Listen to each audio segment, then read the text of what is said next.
sommes ici à New York, sur la 52e. Nous sommes partis de la 42e, qui était le lieu de rassemblement. Et nous sommes ici à la 59e.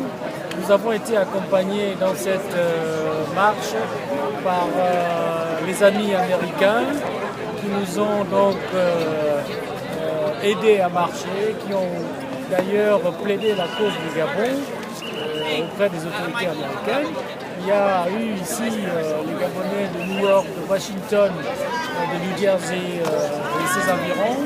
Et nous pensons qu'il est important qu'Ali Bongo comprenne que le temps est arrivé pour lui de partir, parce qu'il n'a pas gagné les élections, il a perdu, il a été battu à plat de couture par le candidat de l'opposition. Et nous disons aussi qu'il doit se servir de l'exemple de Yahya Jammeh, le président de la Gambie, qui a appelé son adversaire à l'élection présidentielle pour le féliciter, pour encourager donc le nouveau vainqueur et nouveau président élu de la Gambie.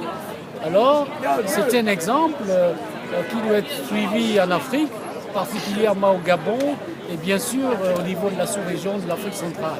Alors, nous disons aussi que nous attendons avec beaucoup d'impatience le rapport de l'Union européenne, mais nous disons par contre que les Gabonais doivent se mettre debout.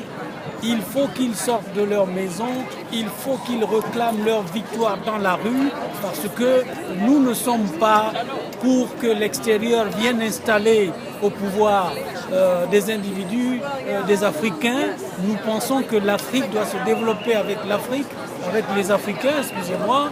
Nous pensons que nos peuples africains, et particulièrement gabonais, doivent amener au pouvoir des gens qui sont élus par eux d'ailleurs, et que nous ne pensons pas qu'il est intéressant pour nous d'avoir des gens qui sont installés au pouvoir par l'Occident.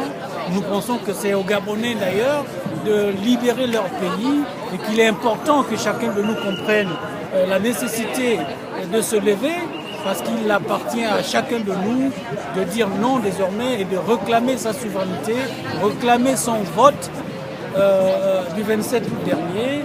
Donc nous sommes ici pour protester aussi ces derniers jours. Après l'arrivée de M. Jean-Ping au Gabon, il y a eu des arrestations arbitraires, il y a eu des gens qui ont été arrêtés pour avoir porté des t-shirts jaunes, des gens qui ont été même assassinés, on a appris aussi. Alors nous disons que nous ne voulons plus ce Gabon, nous voulons un Gabon où chacun peut s'exprimer librement, sans crainte, sans peur, où chacun peut trouver un morceau de pain à manger, où chacun peut trouver un boulot, où chacun peut s'auto-déterminer. Donc c'est à cela que nous protestons, c'est à cela que nous appelons les Gabonais à se lever, à ne pas attendre le rapport de la communauté internationale, ou de ne pas attendre la communauté internationale pour nous amener au pouvoir, mais c'est à nous-mêmes d'amener notre candidat au pouvoir. Et voilà comment l'Afrique va se développer, voilà comment les Africains finalement auront la démocratie et l'alternance chez nous.